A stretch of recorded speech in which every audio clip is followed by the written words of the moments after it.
Hello everybody and welcome back or welcome to. I probably know the reason why I clicked on this video, but I'm going to say it anyways.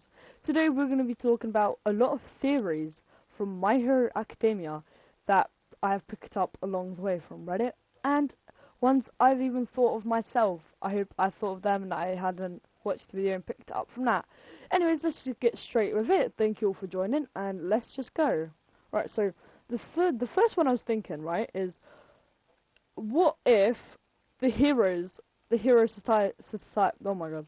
So what if the hero society is actually depending on the villains? Because without villains, there'll be fewer pro heroes. Agencies would lose millions of pounds, thousands of pounds. They'll lose a lot of money, and then the support companies would sell their gadgets, right, for money, of course, because they're losing it. And like the Hero Public Safety Commission would lose influence, and like the Hero Safety Public Majiggy would lose, of course. But I mean, like it doesn't mean that the heroes create villains, but it could mean like the system is designed to react to crime instead of preventing it. That's why many of like the villains neglected fell through cracks before become an actual villain and trying to kill everyone. The story could be showing that the system itself creates problems. Like it's like the problem here, not the villains. But yeah, the villains are the problem, of course. Like when are they not? But yeah, so that's the first theory, and on to the next one. What if All For One has what? What if All For One is its own is not just its own power? Like think about it for a second. Like it can talk, it can think, it can stop Midoriya. I can't say his hero name because I cannot pronounce it, but he stops Midoriya from using powers. He interacts with others. That makes all for one feel almost alive. Maybe the quirk becoming conscious after storing so many users' memories, like picking up memories along from their childhood and thinking that it's his.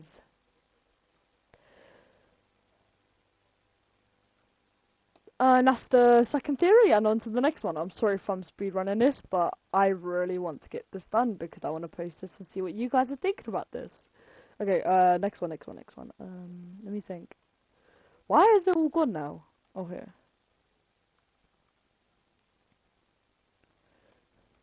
Right, so the next one is, what if...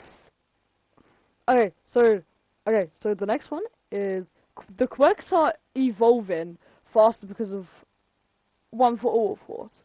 So every generation, quirks become stronger every time there's someone new that just got born, which is kind of obvious. But like One for All stores all its power inside of him and then keeps growing. So he's getting stronger and stronger while the others are trying to keep up. What if it just doesn't affect its user? Maybe the existence of One for All speeds up quirk evolution across the entire world. It acts like a virus, making every new generation more powerful. If that's true, One for All accidentally caused the quirk singularity, however you're meant to say it. Okay?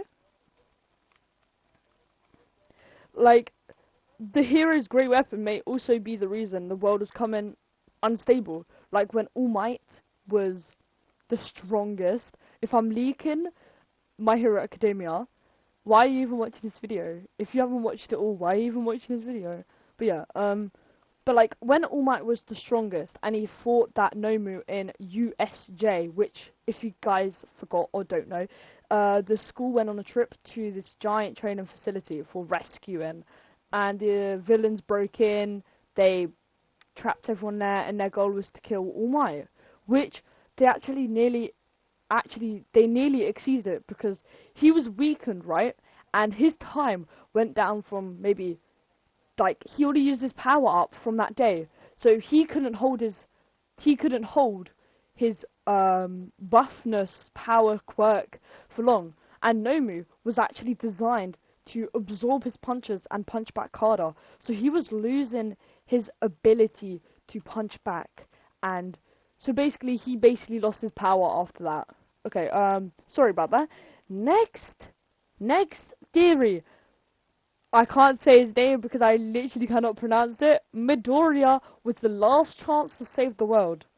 Imagine One for All couldn't be passed on forever. Eventually, it would become too powerful. Future users wouldn't or couldn't survive it. The other people knew it. That's why they accepted. That's why I accepted. That's why they accepted Midoriya. Not because he was the strongest, but because he was the last person who could end the battle between One for All and All for One. The goal was never to create another simple piece. The goal was to finish the cycle permanently, and yeah. And okay, so these next theories I'm about to explain, these are about the students of class 1A. So if that's what you guys want to hear about the students, now here is the chance to proper listen if you want to. So this one is about Bakugo. Sorry if I'm butchering the name. I cannot pronounce the words even if I try to. But yeah, so my theory is he was secretly caring about the other students. Like at first he only cared about becoming the strongest, but over time his attitude did actually change. If you actually think about it, he never accepts excuses. He forces people to improve, and he expects people to keep up. But what if every time he yelled at his classmates to push them harder or refuse to accept weakness, he was accidentally making everyone stronger. By the end of the series, Bakugo may have become one of the biggest reasons Class 1A grew so quickly, even if he'd never admit it because he had a lot of self-ego. But, okay, next theory is Karamari, I'm sorry if I'm butchering the name, was actually much smarter than he acts. Because he makes a lot of jokes constantly and acts like one of the least serious students, right? But what if it was on purpose? He understands electronics. He adapts well in battles, and often knows when to lighten the mood. Maybe he acts goofy too, because everyone expects it, allowing him to avoid pressure whilst quietly observing everything around him. What matters the most is he always steps up to his classmates and he always tries to help out the most. I'm not saying he's useless, but he is. Okay? He was. Oh, next one. Kirishima is the emotional leader. Everyone thinks Midoriya is the leader, but emotionally it might be Kirishima, because whenever someone struggles, he encourages them. He calls them like inspirational words. He never judges anyone, and without him, they might never be close. Like, yeah. And then the next one, Momo. Yo, I just butchered that name so hard. Whatever her name is, the one that has the one that didn't have a shirt on, the one with the inappropriate. Yeah. She's actually the strongest student because they underestimate. People think that she's the weakest because she doesn't have flashy attacks. But think about her quirk. If she has enough knowledge, she can create almost anything. Given enough preparation, she could make shields, weapons, tracking devices, medicine, capture equipment. Her biggest weakness isn't her quirk, it's confidence. If she fully believes in herself, she could become one of the strongest and famous pro hero. You know? Yeah. You guys probably know. You guys know. Yeah. Right. Next theory. Now this one I would say is my favorite because he is one of my favorite characters. Okay, I cannot pronounce the word because um it's still hard for me to pronounce because I literally cannot. I will translate Tokoyami, the bird guy. Okay, just call it the bird guy. The bird guy has the most dangerous quirk in the class. Dark Shadow gets stronger in darkness. That means Tokyo blah, blah, blah, blah, blah, has no upper limit. If he completely mastered Dark Shadow instead of controlling it through fear, he could become one of he could become one of Japan's strongest heroes. The only thing holding back is keeping Dark Shadow under control, which would be a huge, um, what do you call it? That would be a huge setback. Like, if you were in that position, you would feel stressed out all the time. You'd feel fear because what if, like, you're going to sleep, right? Pitch black outside. You wake up and he's literally in your face, like, hi. Okay, next one. Oh, I'm gonna butcher this name again.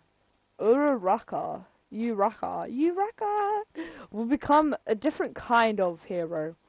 Everyone assumes the number one hero means strongest fighter, always gets the job done, never hesitates.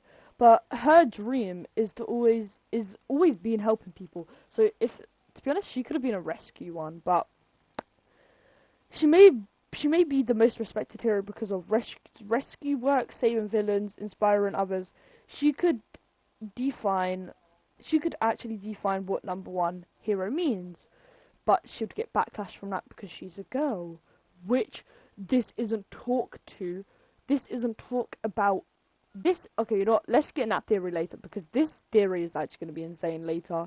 Okay, next theory, Class 1A would have failed without Ida, the rocket boost guy. He isn't the strongest, but he keeps everyone organized. He follows rules. He keeps the class focused. He makes sure people don't panic, like when the reporters break into the school. He actually kept everyone safe. He get everyone in a straight line. He makes sure. Without him, Class 1A would have failed and fallen apart in the most stressful moments, which I think is actually like the key point to his character, because yeah, sure, he can be very, very, very and selfish, selfish, shellfish. Sorry, he could be very selfish and only care about himself, but he did approve. Next theory. Mina has one of the highest hidden power ceilings, which, when I say ceilings, you'll understand when I explain it. People remember her for being cheerful, but her acid quirk can be very dangerous and kind of weird to other people.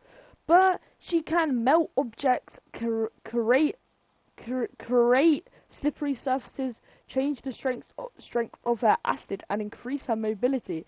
If she trained with pro hero level intensity, she would become extreme. She would become difficult to defeat. And I'm just saying this. Sorry if I keep stuttering, or sorry if I keep butchering everything. Sorry if I'm explaining it and it doesn't make sense. I've been really like that for the past couple of days. I don't know why. But yeah. Next theory. Class 1A kept becoming stronger because they kept failing. So every time they failed, they became stronger because they learned from their mistakes. Like, when they constantly faced villain attacks, internships, life or death situations, personal failure, and during that they had support, of course. Like, during that they had support. But at the same time, they didn't really, because they couldn't really explain what they were feeling to others. Instead of breaking down, every failure forced them to grow faster than any other class. Their biggest advantage wasn't talent, it was surviving experiences that no other students or pro heroes have ever been through. Theory. What if every member of the Class 1A were chose for a reason? Like, what if they just didn't accept them because they're higher scores? They accepted them because they knew what they were capable of. Like, if you actually look at their quirks and how they act, you can see that they fit all together. The strategized person, like, okay, so if you actually think about it, like, the strategized person, like, the one that always thinking about it is Momo. I think I butchered that name, but I'm sorry. The leader, Ida. Yeah, the leader, Ida. The powerhouse, which is like the aggressive one, Bakugo, of course. The rescuer, Uraraka. I probably butchered that. The stealth hero, the Invisible Girl. Cannot say her name for the life of me. Behind the scenes, I probably butchered it a lot of times. The Scout Jiro, the one with the headphone jack, and the support fighter Zero, which is the one with the tape on his arms. Maybe it was built for the class like them, with like maybe the whole school was built on agencies like the Pacific people, because they knew that like, they were balanced as a team. Next theory. This next theory, the students don't realize that they are replacing the old generation. The adults think that they're teaching class 1A to become pro heroes, but actually they're preparing to be replaced. Replaced? But what if they're being prepared to get replaced? Almost every major pro hero, injured, retiring, or struggling, class 1A, isn't training for the future. They are already becoming the current generation of the heroes much earlier than expected. Next theory. Bakugo and Midoriya made every student stronger. Most people fight over or argue who's stronger between them. But together they actually became a duo. Like, Bakugo inspired people through competition, pushing everyone to their max to make sure they get what they need. And then Midoriya, he pushed people through kindness. And then, like, Kirishima admired Bakugo, Uraraka admired Deku, Midoriya, Todoroki learned from both, which without them, the Class A would have grown much slower. They would have become the worst generation of heroes to come, and basically the city would be destroyed, everyone would be dead, and there'll be no more pro heroes. Very good theory. Then next theory is during the sports festival, it changed everyone's future, because people think it was just a tournament, but actually every student's future changed because of it. Heroes, agencies, and villains all watched. One good performance opened doors. One bad performance closed opportunities. It may have been the single most worst day, an important day of the student's career, because all the pressure's on you.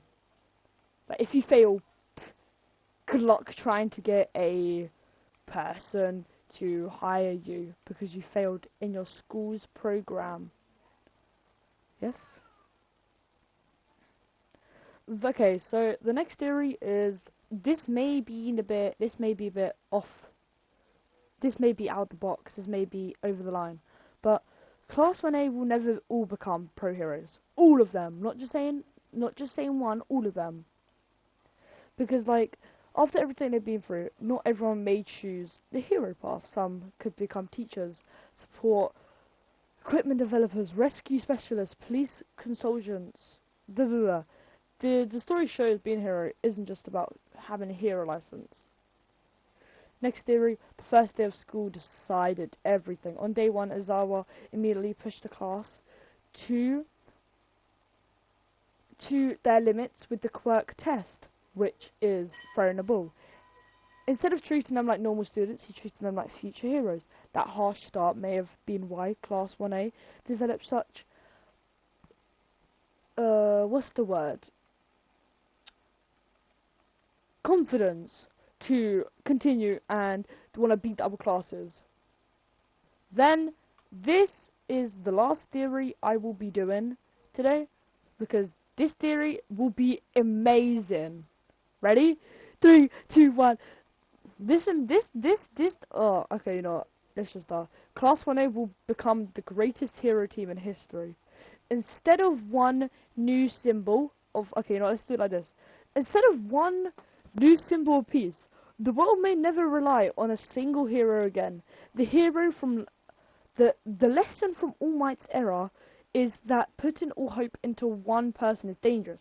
Class 1A represents A new idea. Many heroes sharing the responsibility together instead of one hero carrying the whole world alone. This would completely change hero society and prevent another All Might style era where everything depends on one person. And that is the end on my lovely My Hero Academia Part 1 theories. If you guys enjoyed, please comment down your other theories you'd like me to explain. And if I did mess anything up, please let me know. I'd love for someone to tell me that I pronounced it wrong, I said it wrong, I said a whole different thing wrong. But yeah, thank you all for watching. I hope you guys have a lovely day. Make sure to rewatch. This is your sign to rewatch My Hero Academia today. Do not stop unless you finish it all. Thank you everyone for watching, and goodbye.